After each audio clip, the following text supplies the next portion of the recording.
সুপ্রিয় দর্শক, আসসালামু আলাইকুম। কেমন আছেন সবাই? আমাদের রোজকার খবরের বিশেষ আয়োজন রোজকার বন্ধনে আপনাদের সকলকে স্বাগত জানাচ্ছি। প্রতি পর্বের মতো আজকের পর্বেও আমরা একজন গুণী মানুষের সঙ্গে কথা বলবো। যে মানুষটির সঙ্গে কথা বলে আপনারা জানবেন তার জীবনের নানা কথা, তার উদ্যোক্তা, তার পথ চলা, তার পড়াশোনা, তার সামাজিক কার্যক্রম এই সকল বিষয়ে আমরা যেমন শুনবো, একই সাথে তার কথাগুলো থেকে আমরা আমাদের নিজেদের জীবনের অভিজ্ঞতা সংমিশ্রণে কিছু করার চেষ্টা করব এবং আমাদের সামনের পথটাকেও যেন সুন্দরভাবে আমরা চলতে পারি সেই চেষ্টা করব। আমরা আমাদের এই রোজকার বন্ধনে সমাজের নানা পেশার মানুষের সঙ্গে কথা বলে থাকি।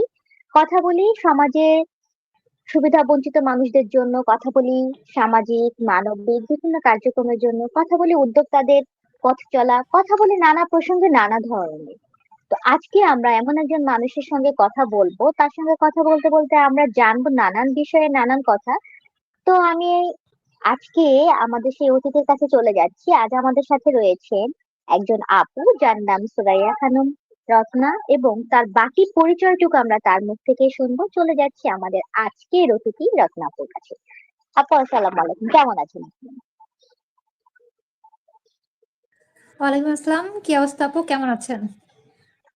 জি আপু, আলহামদুলিল্লাহ ভালো আছি। আপু, আপনি আমরা একদম পরিচয়ের শুরুতেই আপনার কাছে ছোট্ট করে আপনার নাম এবং আপনার কার্যক্রম সম্পর্কে একটু জানতে চাই, তারপরে আমরা অন্য কথায় যাব। আপু, আমার পুরো নাম হলো সুরাইয়া খানম রত্না। আর আমি একজন নারী উদ্যোক্তা। নারী উদ্যোক্তা এটা বললাম কারণ উদ্যোক্তা হলো গিয়ে বিজনেসের ব্যাপারে। আর নারী উদ্যোক্তা এই কারণে বলা হয়, আমার মানে আমার চিন্তা অনুযায়ী, যে যারা হলো অন্যান্য উদ্যোক্তাদের আরো উদ্যোক্তা হতে সাহায্য করে, যেসব নারীদের নিয়ে কাজ করে। মানে আমি যে একা বিজনেস করবো ব্যাপারটা কিন্তু তা না। আমার সাথে যেন আরো 10টা নারী এগিয়ে যেতে পারে, সেই কাজটাও আমরা করি। এই জন্য মূলত মূলত নিজেকে নারী উদ্যোক্তা বলি। আচ্ছা, আপুর সঙ্গে কথা বললাম কিন্তু শুরুতে যে বিষয়টা আমরা খুব ভালো লাগলো এবং স্পষ্ট বললাম যে আপু শুধু একা নয়, অন্য অন্য নারীদেরকে নিয়েও সামনে এগিয়ে যেতে চান। এটা কিন্তু তার মহৎ গুণাবলীর পরিচয় আমরা প্রথমে পেলাম। তো আপু, আমি জানতে চাচ্ছিলাম যে এই যে আপনি নারী উদ্যোক্তা বলে নিজেকে পরিচিত করছেন, নারী উদ্যোক্তা হওয়ার আগে অ্যাকচুয়ালি আপনার পথ চলাটা কোথায় ছিল? আপনার পড়াশোনা বা আপনার চাকরি জীবন এই ধরনের কোনো কিছু কি আছে উদ্যোক্তা হওয়ার আগে? আমার জীবনটা যদি আপু দেখতে চান, পুরা ফিল্ম হয়ে যাবে অনেকটা। আমি উদ্যোক্তা জীবনে পা দিয়েছি ক্লাস 7-এ থাকতে, যখন আমি উদ্যোক্তার মিনিংসও জানতাম না। আচ্ছা গার্হস্থ্য আচ্ছা। অর্থনীতিতে আমাদের প্র্যাকটিক্যাল ছিল, সেটা করতে গিয়ে আমার ভালো লাগে, ওখান থেকে আমি কাজ করি। এবং ইন্টারের পরে আমি বিজনেস শুরু করি। ঢাকার উত্তরাতে একটা বুটিক্স দেই। সেখান থেকে সামহাও এক আন্টি আমাকে আহ ধানমন্ডি রাপা প্লাজা যে জয়িতা আছে, সেই জয়িতার মেম্বার করে এবং আমাকে হ্যাঁ। ফ্রি জয়িতাতে একটা শপও দেয়, যেটা আমি দুই হাজার আচ্ছা চোদ্দ আচ্ছা। থেকে 2016 সাল পর্যন্ত চালিয়েছিলাম। তারপরে হলো গিয়া, যেহেতু ইন্টারের পর ফ্যামিলিগত একটা কারণে আমার পড়াশোনার হয় নাই, তো আমি 16 সালে আবার চলে যাই দেশের বাইরে আমার পড়াশোনা কমপ্লিট করতে। আর সেখানে গিয়েও কিন্তু আমি এই বিজনেসটা ওইখানেই চালু করেছিলাম। মূলত খুব ভালো আচ্ছা রেসপন্স আচ্ছা। পেয়েছিলাম এবং ভালোভাবে এগিয়ে যাচ্ছিলাম। বাট আমার ওখানে যখন একটা বুটিক্স আমি স্টার্ট করি, খুবই ভালো, খুব অনেক ভালো অর্ডার পাচ্ছিলাম। তো সামহাও বলে না, যে আল্লাহ যেটা চিন্তা করে সেটা হয়। তো সৃষ্টিকর্তা চাইছিলেন যে আমি যেন আমার দেশেই ফেরত আসি, কারণ আমার উইকনেস হলো আমার দেশ। সো আমি অসুস্থ হয়ে যাই। 17 শেষের দিকে অসুস্থ হই, 19 আগস্টে আমি বাংলাদেশে চলে আসি। সামহাও এটাকে আমি সবসময় বলি, এটা আমার সেকেন্ড লাইফ। আমি ক্যান্সার টাইপের একটা রোগে আক্রান্ত ছিলাম, যেখানে মালয়েশিয়া থেকে আমাকে মানা করে দেওয়া হয়েছিল যে আমার বাঁচার কোনো পসিবিলিটি নাই। তো এটা সামহাও মানে আল্লাহ আমাকে সেকেন্ড লাইফ দিয়ে এটা পাঠিয়েছেন, যেটা আমি বাংলাদেশে এসে ট্রিটমেন্ট করার পর আমি বেঁচে যাই। তো 2020 সালের দিকে আমি আবার নতুন করে অনলাইনে প্রথমবারের মতো আমার একটা বিজনেস শুরু করি। তখনও কিন্তু আমি অসুস্থ। আমি বিছানায় শুয়ে শুয়ে আমার সেই যে আমি বুটিক্স দিয়েছিলাম, ওই বুটিক্স এর কারিগরদেরকে এনে এবং আরো নতুন কিছু মহিলাদের কাজ করায়। যেহেতু 20-এর কথা বলতেছি, সো 20-এ কিন্তু আপনার শেষে 20-এর এপ্রিলের দিকে না মার্চের দিকে করোনা আসে। তো তখন হ্যাঁ অনেক হ্যাঁ। মহিলাদের, আমি আমাদের পাশের ফ্ল্যাটেরও অনেকের জানতাম যে হাজবেন্ডের জব চলে গেছে, ঘরে বাজার নাই, কিন্তু কাউকে বলতে পারতেছে না। তো আমি তাদেরকে ডেকে এনে, আমি যে জানি সেটা বুঝাইতাম না, আমি বলতাম যে বসে আছেন, কাজ করেন। আমি তাদেরকে শিখাইয়া তারপর কাজ দিয়ে, কারণ তখন প্রচুর অর্ডার আসতো অনলাইনে। আর যেহেতু আমি আগেই কাজে হুম। দক্ষ ছিলাম, তো আমার অর্ডার আসা নিয়ে কোনো করোনার এই প্রবলেম হয় না। সময়টাতে অনলাইন বিজনেসটা বেশ ভালো ছিল, করোনার হ্যাঁ, সময়। হ্যাঁ, এর আগে তো আমার অফলাইন ছিল, কিন্তু অনলাইনে এত ভালো রেসপন্স পাবো সেটা কিন্তু আমি জানি, মানে বুঝতেও পারিনি। করোনার জন্য ওই রেসপন্সটা অনেক ভালো পেয়েছি, এবং সেই টাইমে আমি 13 জন মহিলাকে কাজ শিখিয়ে, কাজ দিয়ে এবং তাদেরকে স্বচ্ছ করে তুলতে পারছি। যাক, এটা খুবই ভালো কথা যে আপনি মাধ্যমে আরো কয়েকজন, বলবো না, আরো অনেক মহিলা নারী তারা হচ্ছে নিজেরা স্বাবলম্বী হতে পারছেন। আপনাকে জানতে চাচ্ছিলাম যে এই যে আপনি বলছেন যে আপনার বুটিক আসলে সবাই তো কাজের একটা ধরন থাকে, আপনার কাজের ধরনটা কি এবং আপনার সিগনেচার পণ্যটা কি? আপু, আমি হলো গিয়ে একটু আছে না, কিছু আছে না যে পাগল কিসিমের মানুষ থাকে না, যে এক এক বিষয় নিয়ে পাগল। তা আমি নিজেকে ওইরকমই হুম। মনে করি যে আমি কাপড় বিষয়ে আমি পাগল, যে আমি কাপড় নিয়ে খেলতেই পছন্দ করি। যেমন আমার 2020-এ যখন প্রথম চালু করেছি, তখন আমার সিগনেচার পণ্য ছিল ফ্যাশনেবল ব্লাউজ। যেহেতু মালয়েশিয়াতে আমি আচ্ছা। কিছু বুটিক্সের সাথে অ্যাড ছিলাম, তো ওইখানে আমি ওই ইন্ডিয়ানদের স্টাইলে ব্লাউজ বানানো শিখছিলাম, যেটা আমাদের দেশে তখন খুব কম চলতো। তা আমি ওই রকম কিছু ব্লাউজ বানিয়ে দেওয়ার পর দেখলাম খুব ভালো মার্কেট পেলাম। তখন আমার কাছে মনে হয়েছে আমার সিগনেচার ব্লাউজ, এবং আমাকে অনেক আপুরা আছে যারা আমাকে ব্লাউজ আপু নামে জানতো। বাট পরবর্তীতে আমার কাছে মনে হলো যে আমার তো আরেকটা স্কিল আছে, সেটা হলো কি আমি চিন্তা করলাম যে যারা চাকরিজীবী বা যারা শাড়ি পরতে পারে না, তারা একটা শাড়ির পিছনে দেখা যাচ্ছে 10 থেকে 15 মিনিট চলে যায় একটা শাড়ি পরতে, বা কেউ কুচি ধরতে হচ্ছে, কেউ পড়তেই পারতেছে না, কেউ পড়লে ওটা ক্যারি করতে পারছে না। তখন আমার কাছে মনে হলো যে আমি 2011 সাল থেকে যখন আমার জয়িতাতে ইয়ে ছিল দোকান, তখন আমি রেডি টু ওয়ার শাড়ি করেছিলাম, কিন্তু ওরকম মার্কেট পাই নাই। তো অনলাইনে আমি প্রথম রেডি টু ওয়ার শাড়ি করে তারপর ভিডিও ছাড়লাম, দেখলাম যে রাতারাতি ভাইরাল হয়ে গেলাম। এখন আমার বর্তমানে আমি মনে করি আমার সিগনেচার কোনো রেডি টু ওয়ার শাড়ি, যেটা আমি আচ্ছা, এটা খুব এবং ভালো আমি কথা। এটাতে একটা অপশন রাখছি, মানে অনেক বেশিরভাগ বুটিক্সে কি অপশন থাকে যে আপনার তাদের পণ্য কিনতে হবে, কিন্তু আমার সেই ক্ষেত্রে না। আমার আমার পণ্যটা কিনতে অনেকে নাও পারতে পারে। অনেকের আছে আলমারি ভর্তি শাড়ি আছে, তারা কিন্তু চাইলেই আমার কাছে শাড়িগুলো পাঠাই দিচ্ছে, আমি রেডি করে পাঠাই দিচ্ছি, সে কিন্তু ওই শাড়িগুলোকে কাজে লাগাতে পারতেছে। আচ্ছা আচ্ছা, এটা খুব ভালো একটা সুযোগ। যারা আসলে অনেক মেয়েদেরকেই শুনি যে ব্যস্ততার জন্য সময় করে উঠতে পারছে না শাড়ি পরতে, বা অনেকেই যারা নতুন নতুন শাড়ি পরা শিখে তারা আসলে কুচি ধরবে কে, কিভাবে আঁচল মেনটেন করবে, অনেক প্রবলেম হয়। সেই জায়গাতে আপনার কাছে এই সলিউশনটা একদম মানে অসাধারণ একটা সলিউশন। তো আপু, আপনি হ্যাঁ, এবং এখন এটা কি মানে পুরোটাই অনলাইনের উপরে ডিপেন্ড এখন? হ্যাঁ, এখন আমি অনলাইনের উপরে ডিপেন্ডেন্ট, বাট রিসেন্ট আমার বিজনেসের প্যাটার্ন চেঞ্জ হয়েছে, যেহেতু 24-এ গভর্নমেন্ট চেঞ্জ হয়েছে। তখন আমাদের বিজনেসের নারী উদ্যোক্তাদের, যারা নাকি এর আগে খুব ভালো একটা পজিশনে ছিল, সো নারীদের ক্ষেত্রে একটু ইফেক্ট পড়ছে। তো তখন হচ্ছে বিজনেসে একটা ধস নামা যেটা বলে, আমাদের মাঝখানে প্রায় 1 বছর বিজনেসই ছিল না। তখন আমার মনে হলো, আমার সবসময় স্বপ্ন ছিল যে আমি দেখতাম যে আমার গ্রামে কোনো উদ্যোক্তা নাই বা কোনো মহিলা কাজ করে না, বিকজ আমাদের এখানকার মানুষটা বেশিরভাগই হাজবেন্ডরা বিদেশে থাকে। তো তাদের এত টাকা পয়সা যে কোথায় খরচ করবে, কাজ কেন করবে, এরকম একটা টেন্ডেন্সি তাদের ভিতরে কাজ করতো। তা আমি গ্রামে বেড়াতে এসে আমার কাছে মনে হলো যে আমার গ্রামে মহিলাদের কাজ করানো উচিত। কারণ এই যে দেখা যাচ্ছে কি, বসে থেকে কি লাভ, একটু কাজ করলে নিজের একটা পরিচয় হয়। তা আমি কয়েকজনের সাথে কথা বললাম, দেখলাম কোনো আগ্রহ পেলাম না। তারপরে 2-1 জন দেখালো, তো আমার কাছে মনে হলো 2-1 জন দিয়ে আমি শুরু করি। তো আমি লাস্ট 6 মান্থ ধরে আমার গ্রামে চলে আসছি, এবং আমার গ্রামের মহিলাদের আমি নিজে কাজ শিখাই। কাজ শেখানোর পর আমি নিজেই তাদেরকে কাজ দিচ্ছি, এবং আমার কাজটা যে অনলাইন, মানে অনলাইনে ডিরেক্টলি সেল হচ্ছে তা কিন্তু না। আমি শহরে একটা জিনিস প্রবলেম, সবচেয়ে বড় প্রবলেম যেটা ম্যান পাওয়ার, যে আমি আমার মাথায় একটা জিনিস আছে, আমি সেম ওই জিনিসটা বানাবো, কিন্তু আমার লোক নাই। সো এই এই সেম প্রবলেমটা কিন্তু অনেক উদ্যোক্তা ফিল করে, বা লোক আছে অনেক হাই রেঞ্জে, যেই পণ্যটা যেই প্রাইসে বানাবো তার অর্ধেক দামও বিক্রিও করতে পারি না আমরা, এরকম হচ্ছে। জি তো জি, আমার কাছে এটা মনে খুব হলো যে বড় এটা একটা অনেক, সমস্যা। হ্যাঁ। তো এখন আমি আমার আমার যেহেতু অনেক উদ্যোক্তাদের সাথে পরিচয়, আমি তাদেরকে বললাম যে আপনাদের প্রোডাক্ট আমি বানাই দিব, আপনাদের যত চাহিদা আছে আমাকে বলেন, আমি একেবারে সবচেয়ে কম রেটে আমি আপনাদেরটা করে দিব। এটা আমি দুইটা চিন্তা করছি, যেহেতু আমার একটা বুটিক্সে আমি যে এতগুলো মহিলাদের কাজ শিখাচ্ছি, তাদের কাজ কিন্তু পূরণ হচ্ছে না। তো আমি যখন উদ্যোক্তাদের কাজ করব, তখন কিন্তু কাজের পরিমাণটা অনেক বাড়বে। তো আমার এলাকার মানুষ সবসময় মানে কাজে ব্যস্ত থাকবে, আর ওদিক দিয়ে উদ্যোক্তা আপুদের কিন্তু ইজিলি কাজটা খুব সহজে পেয়ে যাচ্ছে। এটা আসলে মানে এক কথার অসাধারণ একটা উদ্যোগ। এবং আমার কাছে যেটা মনে হয়, আপনি একাধারে যেরকম আপনার গ্রামের মানুষদের পাশে দাঁড়াতে পারছেন, তাদের স্বাবলম্বী করছেন, তাদের একটা আত্মপ্রকাশের সুযোগ দিচ্ছেন, পাশাপাশি যারা উদ্যোক্তা রয়েছেন তাদের জন্য এটা অনেক বড় একটা সুযোগ। কারণ আমরা এই ধরনের প্রবলেম ফেস করি যে মানে আমরা যারা বিশেষ করে হাতের কাজ বা দেশীয় পণ্য নিয়ে কাজ করি, হুম, তাদের উৎপাদন খরচটা অনেক বেড়ে যায়। তো যে কারণে আসলে পণ্যের দাম বিক্রি করতে গেলে একটু বেশি হয়, যে কারণে ক্রেতা যারা তারা চিন্তা করে যে দেশীয় পণ্যের দাম বেশি হয়ে যাচ্ছে, তাহলে তারা অন্য দেশের কোন একটা পণ্য কম টাকায় নিয়ে নেয়। এই প্রবলেমটা আসলে একটা সময় আমিও অনলাইনে প্রচুর চেষ্টা করেছি, অফলাইনেও অনেক সেমিনার করেছি, কিন্তু একদম গভর্নমেন্ট লেভেল থেকে যদি সহযোগিতা না আসে, ক্যাম্পেইন না শুরু হয়, তাহলে এই সমস্যাটা আসলে আমাদের বাংলাদেশ থেকে যাবে না।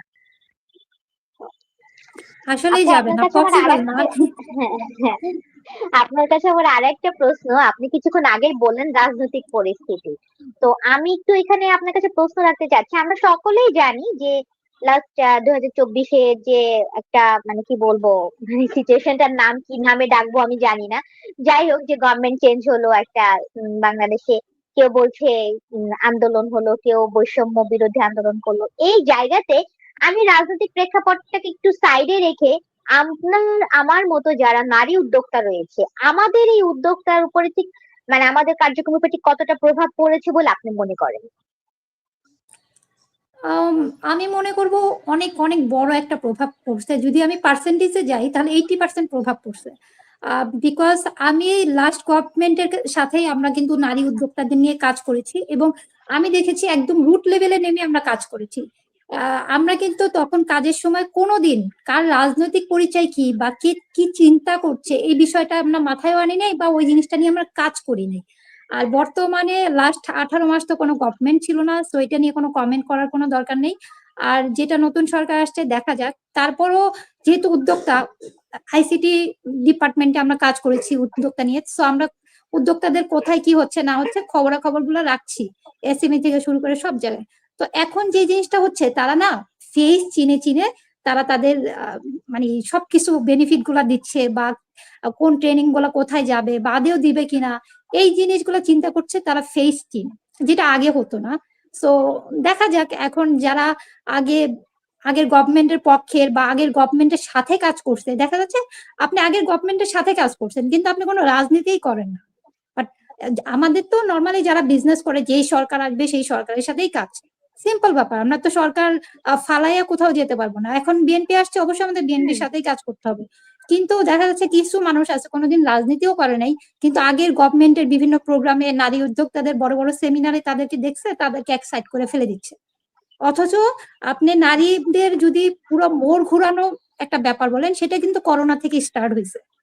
করোনা আমাদের জোর করে নারীদের স্বাবলম্বী করছে। সো করোনা টাইমটাই সবচেয়ে বেশি আমাদের হেল্প করছে গভর্নমেন্ট এবং ডেলিভারি কোম্পানিগুলোতে। এবং যেই নারীগুলোরা এতদিন খাটছে, আপনি যদি এসেই তাদেরকে একটা সাইড করে দেন, নতুনদেরকে প্লেস দেন, বা দেখা যাচ্ছে ফেস ভ্যালু দেখে তাদেরকে প্লেস দেন, তাহলে সেক্ষেত্রে তো বোঝাই যাচ্ছে যে উদ্যোক্তাদের বিজনেস আর কিভাবে টিকবে।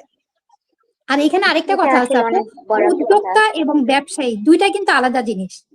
আমি নতুন নতুন পণ্য অবশ্যই। তৈরি করি, আমি চ্যালেঞ্জ গ্রহণ করি, আমি উদ্যোক্তা।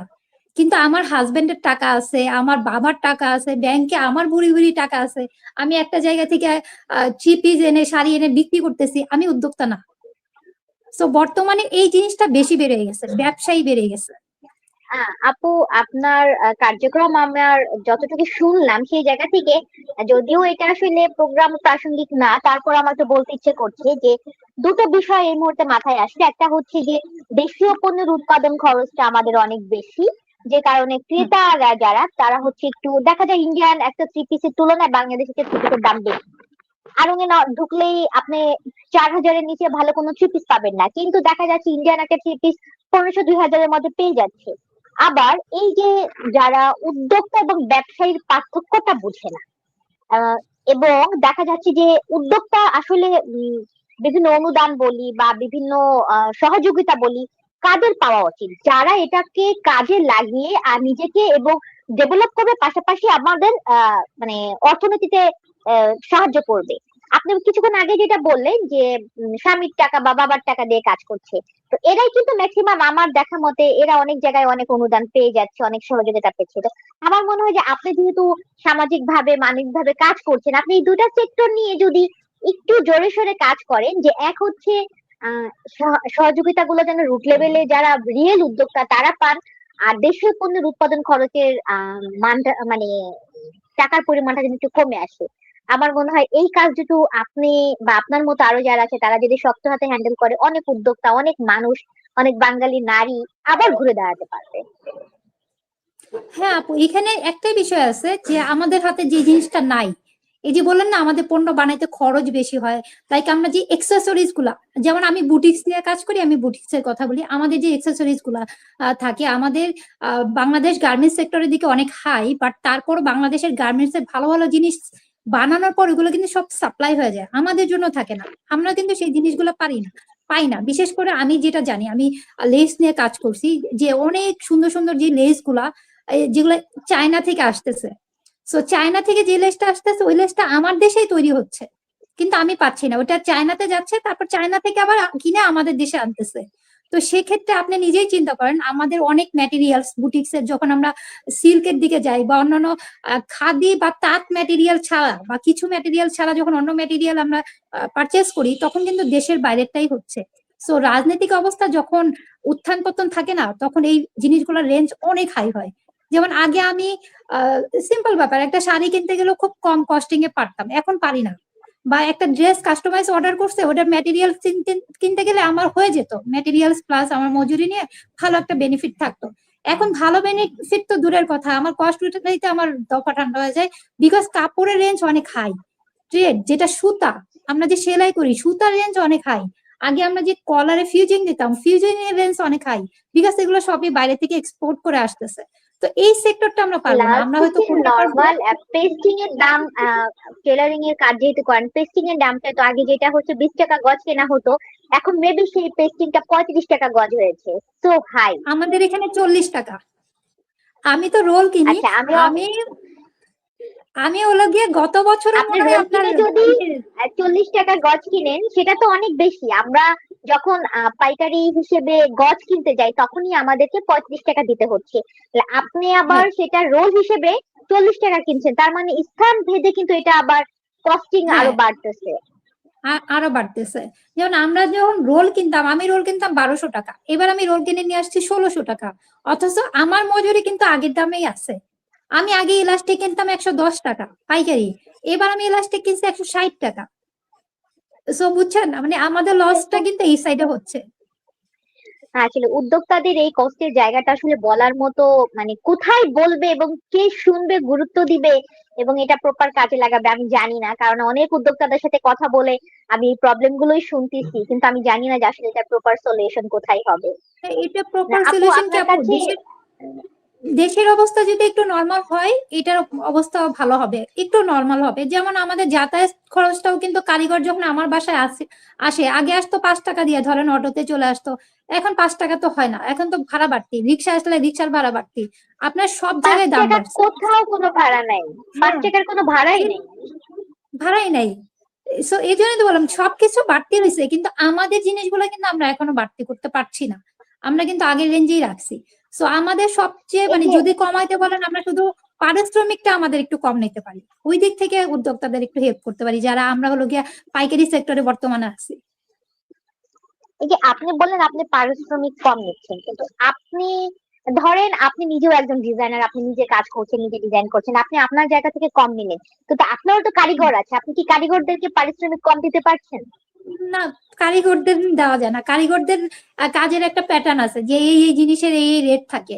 আর আমার এখানে তো আরো বেশি চ্যালেঞ্জিং, যেহেতু আমার এখানে নারীরা কখনো কাজই করেনি, তারা এই একটু শ্রম দেয় তাতেই তারা মনে করে এটা আমার অনেক কম রেট। বাট আমার এখান থেকে, আমি তো কাজ করে অনেক জায়গা থেকে, সেম কাজই আমি যখন যশোর থেকে করাই না, আমি আরো কমে করাতে পারছি, কিন্তু শুধুমাত্র আমার গ্রামের হ্যাঁ, টানে আমি চাচ্ছি যে আমার গ্রামে কিছু একটা হোক, এর জন্য এখনো এখানে পড়ে আছে। এটা অবশ্য আপু, যে আপনি নিজের জন্মস্থানকে ভালোবাসতেছেন, সেই জায়গাটাকে হুম। আর একটু পরিচিত বলি বা স্বাবলম্বী বলি, সবই আপনি করার চেষ্টা করতেছেন, এটা অবশ্যই খুব ভালো দিক। আশা করি আপনার গ্রামে যারা নারী উদ্যোক্তা রয়েছেন তারা আপনার মানে সহযাত্রী হবেন, তারা ভালো মতো কাজ করবেন এবং বুঝবেন এক সময় এসে। তো আপু এই যে আপনি তো ইনশাল্লাহ তারা পাইকারি বুঝবে। সেক্টরে আছেন, হ্যাঁ পাইকারি সেক্টরে কাজ করছেন এবং আপনার অনেক ক্রেতা, যারা উদ্যোক্তা তাদেরকে দেখেন, কিন্তু এই যে রাজনৈতিক পরিবেশের কারণে কি ক্রেতার কোনো পরিবর্তন হয়েছে? আপনার সেলের যে রেশিও যদি আমি বলি, সেলের রেশিওটা একটু আপু, আমাদেরকে বলবেন। আমার তো পার্সোনালি আমার অনেক পরিবর্তন হয়েছে। যেহেতু আমি একটু আহ, আগে সরকারের সাথে কাজ করছি, সো আমার 24-এর পরে হুট করে দেখা গেছে আমার 14,000 ফলোয়ার ছিল তখন পেজে। আমরা পেজ থেকে কিন্তু অর্ডার নিতাম না, আমরা যেহেতু গ্রুপ পেজে বিজনেস করতাম, আমাদের সকল কাস্টমার গ্রুপ অনুসারেই ছিল। আমার 90% কাস্টমার গ্রুপ থেকে আসতো এবং দেশের বাইরে বেশিরভাগই। তো যখনই 24-এর আচ্ছা আচ্ছা। ঘটনাটা ঘটলো, যেহেতু আগে সরকারের সাথে লিঙ্ক আপ ছিল, সো আমার 24,000 মানে 14,000 থেকে আমার ফলোয়ার নেমে মানে আগস্টে তো ঘটনা ঘটলো, আমি নভেম্বরে দেখলাম যে আমার ফলোয়ার আসলো 5,000 আমার পেজের। সো বুঝতেই পারছেন আমাদেরকে এটা কিভাবে খুবই বয়কট করা দুঃখজনক। হয়েছে। হ্যাঁ, কিন্তু লাস্ট 2 মাসে কিন্তু আমি আমার কন্টেন্ট, আমার পরিশ্রম দিয়ে আমার এখন আবার 14,000-ই নিয়ে আসছি। মানে আমার জিত ছিল যেটা আমি নিজে ইনশাআল্লাহ, অর্গানিক ভাবে নিয়ে আসবো, এখন আসছি। এটা দোয়া করি। আসলে আমার মনে হয় এটাই হওয়া উচিত যে একজন উদ্যোক্তার কোনো রাজনৈতিক পরিচয় হতে পারে না। একজন উদ্যোক্তা তার না, মেধা, তার পরিশ্রম দিয়ে সে কাজ করছে। হ্যাঁ, এখন যেমন একটা সরকার আসছে, বিগত দিনে আর একটা সরকার ছিল, কাজের প্রয়োজনে তো আমরা তো দিন শেষে আমরা তো দেশের জন্য কাজ করছি। আমার নিজেকে স্বাবলম্বী করা মানে তো আমি স্বাবলম্বী হলে আমার দেশ স্বাবলম্বী হবে, আমার দেশ উন্নত হবে। তো সেই জায়গাতে একটা উদ্যোক্তাকে রাজনৈতিক ভাবে কোণ ঠাসা করে ফেলা বা তার রাজনৈতিক কোনো ট্যাগ লাগাই দেওয়া এটা কখনোই উচিত না।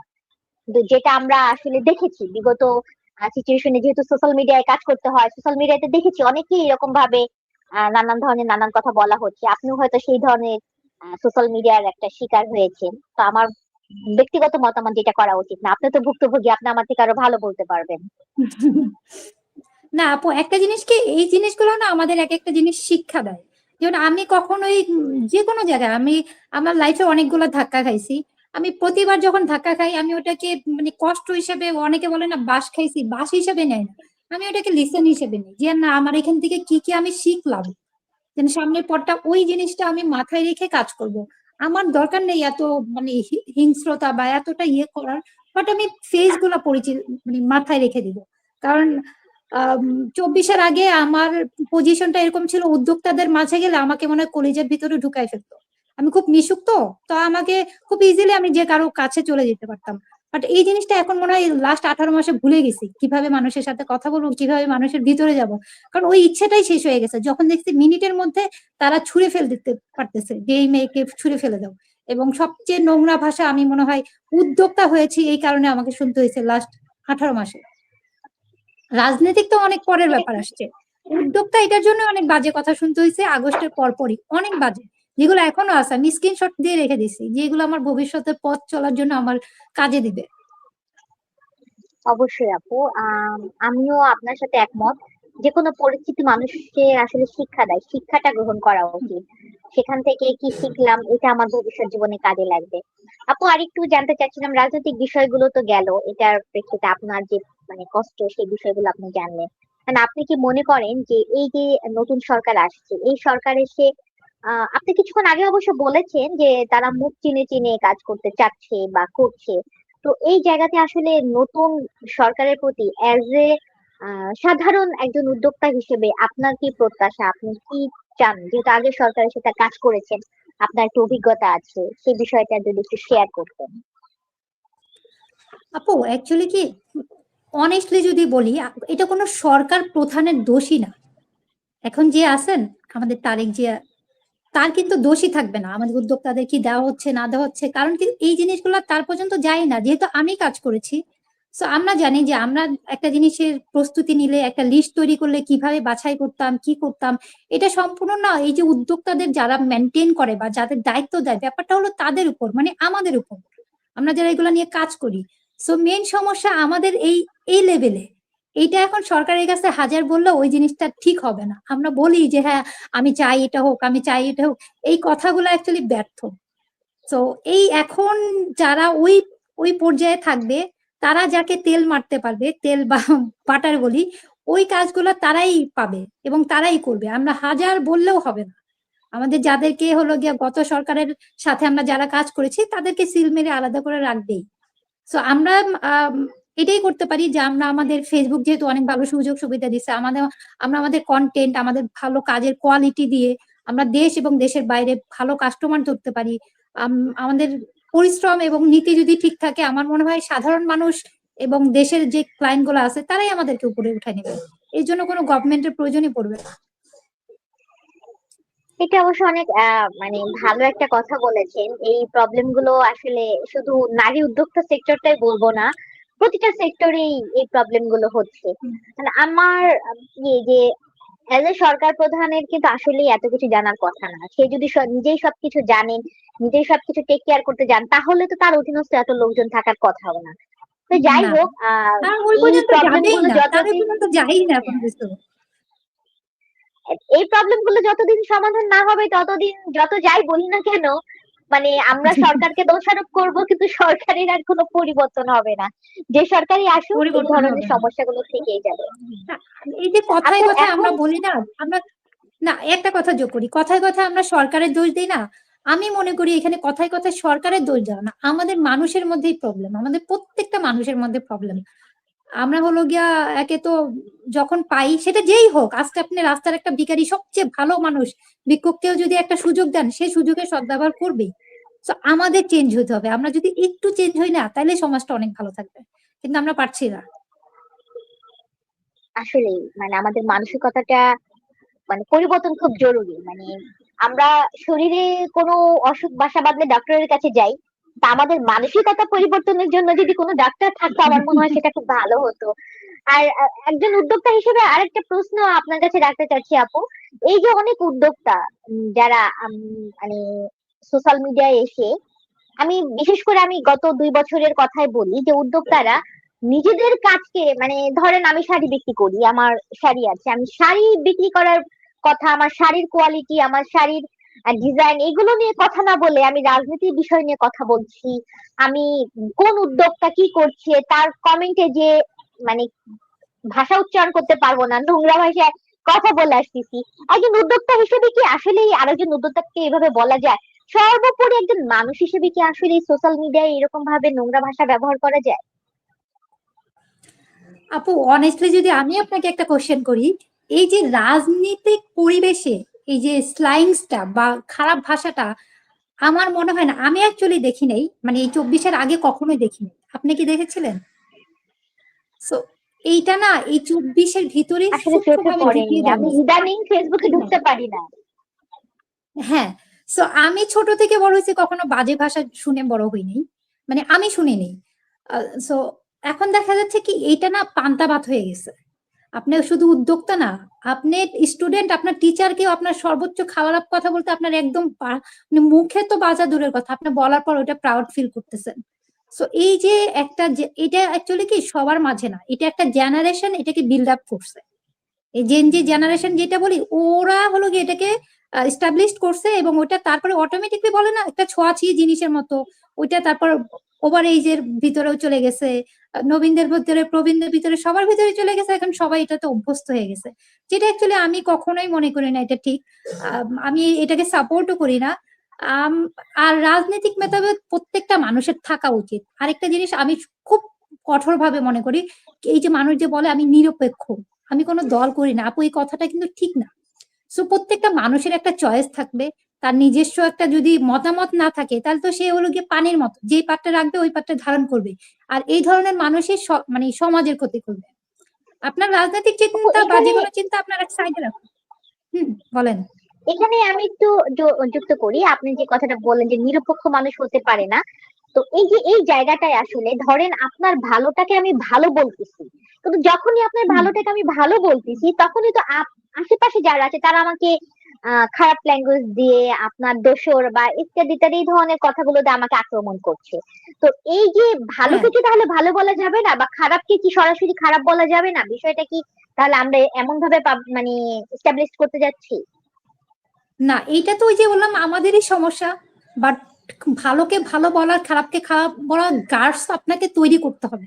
এখানে আমি ছোট্ট করে একজন রাজনৈতিক ব্যক্তিকে টেনে আনি, রুমিন ফারহানা আপুকে যদি বলেন, কট্টর বিএনপি, বাট গত 18 মাসের তার যদি ইয়ে দেখেন কথাবার্তা, তার এভরি সবকিছু, সে কিন্তু বোল্ড ছিল, কিন্তু তাকে আমার মনে হয় না বিএনপির কোনো মানুষ অপছন্দ করবে বা আওয়ামী লীগের কোনো মানুষ অপছন্দ করবে, তাকে সবাই কিন্তু পছন্দ করে।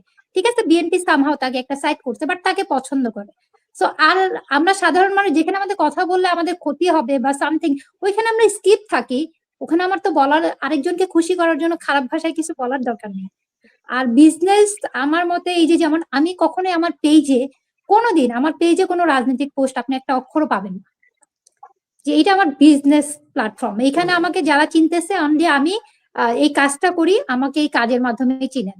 এবং আমার পেজের ফলোয়ার তো আর আমার ফেসবুকের ফলোয়ার না। আমি এই দেশের নাগরিক হিসেবে দেশের ভালো মন্দ আমি পোস্ট করতেই পারি, সেটা আমার আলাদা জগৎ, সেটার সাথে আমার পেজ এক না। সো এটা অবশ্যই যে যদি আপনার মেনটেন ব্যক্তি করে, জীবন আর এবং বাকি আপনার হলো কাজের কিছু মানুষ তো জীবনটাকে, থাকবে পিছন থেকে টেনে ধরার, তারা টেনে ধরবে, তাদেরকে পাত্তা দেওয়ার দরকার নেই, বোল্ড করে নিজের আপনার এই সামনে আগান। বিষয়টাও খুব ভালো লাগলো আপু, যে ব্যক্তি জীবন এবং কাজের জীবন দুটো জীবনে যে আলাদা, এবং এই পার্থক্যটা আসলে অন্য সময় তো আছেই, বিশেষ করে উদ্যোক্তাদের এই পার্থক্যটা খুব ভালোভাবে বোঝা উচিত। ব্যক্তি জীবন এবং উদ্যোক্তা জীবনকে যখনই কেউ গুলিয়ে ফেলে তখন আসলে কোনোটাই সঠিক পথে চলে না, আমার মনে হয় এই বিষয়টা। এটা আমার মনে হওয়ার পিছনে কারণ হচ্ছে বিগত এই 2টা বছরই বলি, 2 বছরের রাজনৈতিক পরিবেশ। এই 2 বছর তো আপু মনে হয় আপনার নতুন তাহলে করে জন্ম নিলাম। হয়তো আপনার মতো অনেকেই বলবে যে 2 বছরের নতুন করে জন্ম নিলাম। আর তো আপনার মতো যদি আমাকে বলতে হয়, সমস্যা নেই। আমিও বলবো যে আসলে এই বিগত এই রাজনৈতিক অস্থিরতার এই সময়টা আমি আসলে খুব কঠিন ভাবে অবজার্ভ করছি। সময়টা আমার জন্য খুবই ক্রিটিক্যাল ছিল, কারণ আমি এই সময়টা আমার প্রেগনেন্ট ছিলাম। তো আমরা সবসময় যদি নিজেদের ব্যক্তিগত বিষয়টা এবং উদ্যোগের বিষয়টাকে আলাদা করে পথ চলতে পারি, সেটাই আমাদের জন্য একটা সাফল্যের জায়গা বা নিজেদের আত্মসম্মানের একটা জায়গা থাকবে। আপনার কথায় সেই বিষয়গুলো খুব সুন্দর ফুটে উঠেছে। আপনার কাছে আমি একটু জানতে চাচ্ছিলাম আপু, এই যে রাজনৈতিক একটা স্থিরতা তো আসলো, এই সময়ে নতুন উদ্যোক্তা যারা আছেন, যারা নতুন করে উদ্যোক্তা হতে চাচ্ছেন, বা যে সকল উদ্যোক্তা শুরু করে থেমে গিয়েছিলেন, তাদের উদ্দেশ্যে কি আপনার কোনো কিছু বলার আছে কিনা? অ্যাকচুয়ালি যারা শুরু করে থেমে গেছেন, আপু বিষয়টা হলো এমন, যারা উদ্যোক্তা কিন্তু যখন করোনা টাইমে উদ্যোক্তা হচ্ছিল এবং অনলাইনে একটা জোয়ার নেমে এসেছিল মহিলাদের উদ্যোক্তা হওয়ার, সেটা 2020 থেকে শুরু করে 2023 পর্যন্ত খুব ভালো জোয়ার ছিল। কিন্তু একটা জিনিস কিন্তু আমরা বাস্তব জীবন থেকেও দেখি, যে আপনার যদি আমরা গাছ লাগাই, কোনো চারা গাছ একসাথে সব ওঠার পর কিছু কিন্তু ভেঙেই পড়ে যাবে, কারণ আমাদের সবার মন মানসিকতা এক না। সবাই নিত্য নতুন আবিষ্কারের দিকে ঝুঁকে না। কিছু মানুষ আছে অনলি জাস্ট বেনিফিট দেখে। আপনার আজকে উদ্যোক্তা হতে মনে চলো, আরেকজন জামদানি বিক্রি করে কোটিপতি হয়ে যাচ্ছে সেটা দেখে, তাহলে আপনি কিন্তু আসবেন, উঠবেন, নামবেন, কারণ আপনার ওই বেনিফিটের দিকে চোখ ছিল। যেমন আমি কিন্তু যদি বলি, আমি কচ্ছপের থেকেও ধীরে ধীরে ধীরে আগাচ্ছি, এখনো আমি সেই স্ট্রাগলেই আছি, কিন্তু আমি কিন্তু ধরে রাখছি। আপনি উদ্যোক্তা হলে, প্রত্যেকটা উদ্যোক্তাকে আমি বলবো, আপনি যদি উদ্যোক্তা হন, আপনি উদ্যোক্তা হওয়ার আগে আগে চিন্তা করেন কোন কাজটা আপনার নেশা এবং আপনার পেশা হবে। আগে নেশা ধরবেন, যে এই কাজটা করে আমার নেশা উড়ে যাবে, যে এটাই আমার নেশা হবে। আমি শুধুমাত্র প্রয়োজনের খাতিরে যদি কাজ করি, আমার কারিগরদের আমি বলি, যাদের কাজ খারাপ হয় আমি তাদেরকে ডিরেক্ট বলে দিই, আপনি শুধুমাত্র টাকার জন্য কাজ করতে আসছেন দেখে আপনার ফিনিশিং গুলো ভালো আসে না। যে কাজটাকে ভালোবেসে ওন করে তার কাজ অটোমেটিকলি ফিনিশিং আসে। এবং উদ্যোক্তা পথেও সেম, আপনি যদি ওন করেন যে আপনি উদ্যোক্তা হবেন, আপনার এটা টার্গেট, যে কোনো মূল্যেই হোক, আপনার যত বাধা আসুক, সেটা আপনার ফ্যামিলিগত বাধা আসুক, যাতায়াতের বাধা আসুক, রাজনৈতিক বাধা আসুক, আপনি কিন্তু থামবেন না, আপনি আপনার গোলে গিয়েই থামবেন। সো আপনি যদি উদ্যোক্তা হতে চান, আগে আপনি ঠিক করেন কোন কাজটা আপনাকে সেরকম নেশা তৈরি করতে পারবে, কোনো বোরিংনেস আসবে না, সেটা ঠিক করুন। আর এই বাধা, লাইফের বাধা না হলে লাইফ সুন্দর হইতো না, মানে এটা যে জীবন ওইটাই মনে হইতো না। কারণ আমার মতে কি, এই যে যেমন কালো ছাড়া যেমন সাদার মূল্য নেই, অন্ধকার ছাড়া যেমন আলোর মূল্য নেই, তেমনই এই যে বাধাগুলো ছাড়া আমাদের এই উদ্যোক্তা জীবনের সৌন্দর্যও আসে না। এই বাধা আছে বিধায় কিন্তু আপনাকে আমি খুব সুন্দর করে বলতে পারতেছি যে আমি এই এই জায়গা থেকে এখানে আসছি, এটা পার করছি। আর না আমি কি বলতাম, যে আমি হ্যাঁ বিজনেস শুরু করছি আর বিজনেস রানিং চলতেই আছে চলতে আছে, ওটা কোনো গল্প হতো না। অনেক সুন্দর করে আপনি বললেন। আশা করি যারা শুনছেন আমাদের এই পর্বটা, তাদের এই আপনার কথাগুলো তাদের জীবনে অনেক কাজে আসবে। আপু আপনার কাছে মানে কথা বলতে বলতে মনে হচ্ছে আরো অনেক কথা বলি, অনেক কথা শুনি, কারণ খুব সুন্দর যুক্তি তর্ক ব্যাখ্যা দিয়ে আপনি কথা বলছেন। কিন্তু আসলে আমাদের প্রোগ্রামের যে একটা টাইম লিমিট, সেই জায়গায় আমাকে থামতেই হচ্ছে। লিমিটেশন। তো একেবারে শেষ, আসলে দর্শক খুব দীর্ঘ সময় চান না। মানে বাঙালি যেমন, বাঙালির কথাই বললাম যে শর্টকাট খুঁজেন, তো অল্প সময়ে ভালো কথা খুঁজেন বাঙালি। তো সেই জায়গাটা আমাদেরও প্রোগ্রামের একটা লিমিটেশন রাখতে হয়েছে।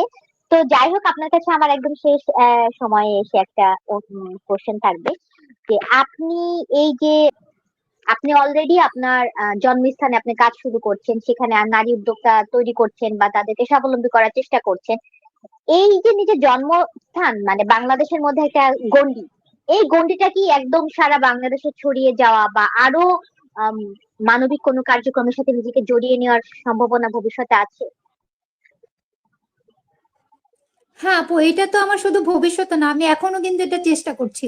আমি গ্রামে এসে আমার গ্রামের মানুষকে দিয়ে কাজ করাচ্ছি, এবং আমি এখানকার, যেহেতু আমার একার পক্ষে সব জায়গায় পৌঁছানো সম্ভব না, কোনো মাধ্যম লাগবে, এটা কখনোই পসিবল না, কেউ একা পারবে না। তো আমি অলরেডি আমাদের এখানকার বিসিক, মানে আমার বাড়ি শিবচর, আমি সেই মাদারীপুরে গেছি, যেখানে আমি ওই টাইমে ঢাকা চলে যেতে পারতাম, এত দূর আমার জেলার ওখানে ওখানে বিসিকে গেছি। তারপর যুব উন্নয়নে গেছি, আমি তাদেরকে গিয়ে বলছি আমি আপনাদের ট্রেনার হিসেবে জয়েন করতে চাই, বা এর জন্য আমাকে যা যা করতে হয় আমি করব। কারণ আমি জানি আমি কোথাও ট্রেনার হিসেবে জয়েন করলে আমি সেখানে কিছু কথা বললে তারা হয়তো ওইখান থেকে হয়তো আমি আমার কাজের জন্য কোনো লোক পেতে পারি, বা আমার কথা শুনে কেউ নতুন করে শুরু করতে পারে। তো আমাদের হলো কি, এরকম কোনো মাধ্যম পাইলে আমরা অবশ্যই কাজ করব।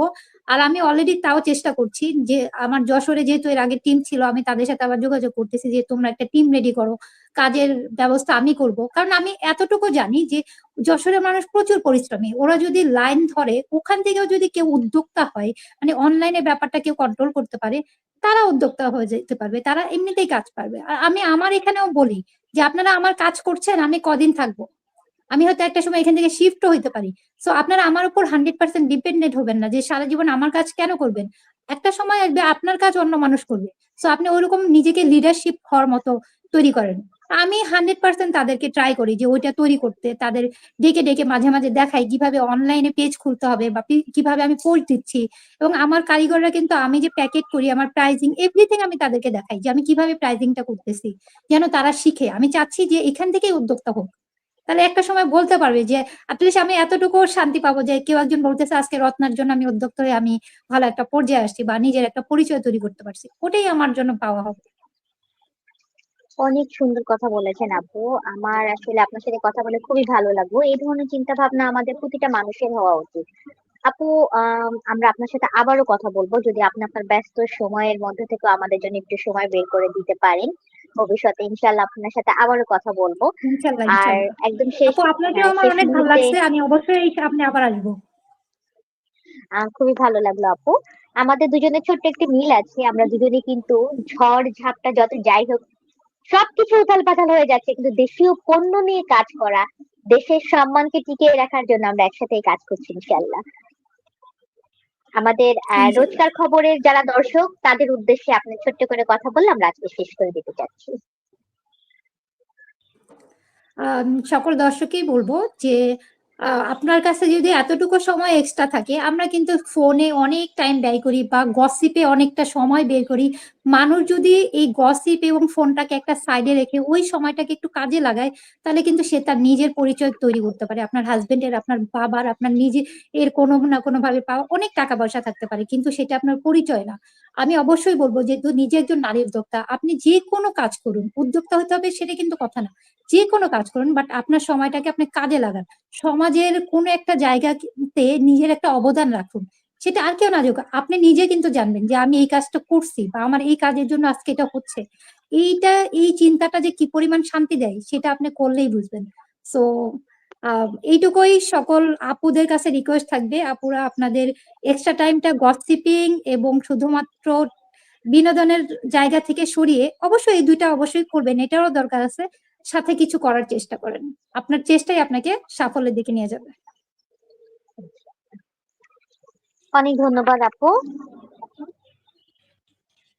সুপ্রিয় দর্শক, আমরা এতক্ষণ কথা বললাম সুরাইয়া খানম রত্না আপুর সাথে। আপুর নামটা রত্না, আসলে তার সাথে কথা বলে আমার মনে হয়েছে সে বাংলাদেশের একটা রত্ন। কারণ সে সত্যি এমন একজন মানুষ যিনি তার দেশকে ভালোবেসে, তিনি তার জন্মস্থানকে ভালোবেসে আমি জানতাম যে তিনি ঢাকায় থাকেন, তো তিনি তার জন্মস্থানকে ভালোবেসে সেই জায়গার মানুষগুলোকে আরো স্বাবলম্বী করে তোলার উদ্দেশ্যে তার নিজ এলাকায় চলে গিয়েছেন। সেখানে তিনি নানানভাবে কাজ করছেন, নারী উদ্যোক্তা তৈরি করার ক্ষেত্রে কাজ করছেন এবং তিনি শুধু যে নারী উদ্যোক্তা করার পিছনেই কাজ করছেন এমনটা না, তিনি সামাজিক মানবিক সব ধরনের কাজের সাথে নিজেকে জড়িয়ে রেখেছেন।